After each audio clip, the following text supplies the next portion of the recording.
So, Bob, Yeah. why don't you introduce yourself and tell us a little bit about you and why you're interested in this? Well, it's like there's reality, most of which sucks. And then there's this, which is so great. So I want to talk about this. And what is this? Okay. These are approximately 40,000 catalog cards for the library that were taken in about 1990 by an artist as the catalog was being, obsoleted for computers.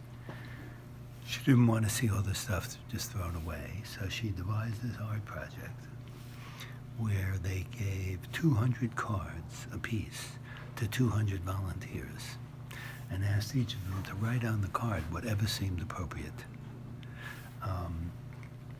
So out of that 200 times 200 came 40,000 cards, which the library then covered the walls. Okay, I'm just going to turn to the wall of the now here. library with. And as you can see, if you look at them, there's all manner of decoration, transcription, and writing. There are pictures. There's what's really remarkable is how many people took pens and in their cursive handwriting wrote passionately about not so much the books, although that's there, but the things that the books prompted them to think about. So we get over and over, we get people writing in foreign languages, writing in Vietnamese about Joseph Conrad, and we get people talking about music because they saw a violin on a card, and we get history and psychology and theology, up the yin-yang, theology. Everybody wants to know about God. That's one thing you find out here. So, Bob, what are some of your favorite cards? Do you have some favorite cards you want to show us? A good look is this wonderful thing, Child Life in Colonial Days. And it's got a big basket, bassinet maybe, where you put your kid and you schlepped them around in colonial days. And it's just so wonderful. It's labeled a peregrine white cradle. It's a cradle from colonial days. And in this case, nobody has written on it because it's just so beautiful to look at.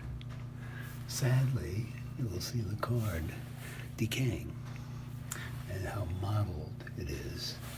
And unless something is done, there won't be much of it left in, say, 5 years. But fortunately, Batman and Robin have arrived to save the day. And we're going to make this okay. We're going to fix this. What kind of Batman and Robin are we talking about here? Well, there's you and me. We're Batman and Robin? Why not? Okay. Any other cards here that are... Well, let's see. Here's a book. The Book of the Crime. It's a book about some crime, a mystery, I believe. Point to it. Right here. It's by Elizabeth Daly, who was born in 1878. Get out of my way. I'm gonna film it. And apparently, Elizabeth, though she was born in 1878, may still have been alive when these cards were printed. Or, yeah, she was alive when it was printed. And so we get somebody writing here, The Silent Day in Tangier.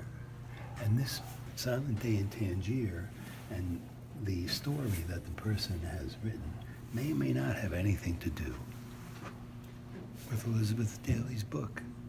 But it probably does have something to do with it in the heart and mind of this person.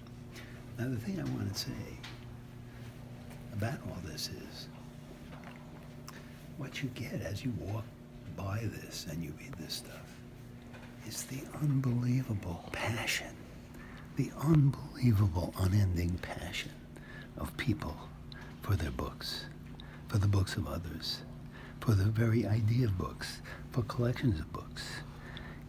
There is nothing snarky on these walls. This has less to do. This is everything the internet isn't. This is reality without cruelty or meanness or selfishness or give me your dollars. or make you do something. This is like what life could be. What life could be.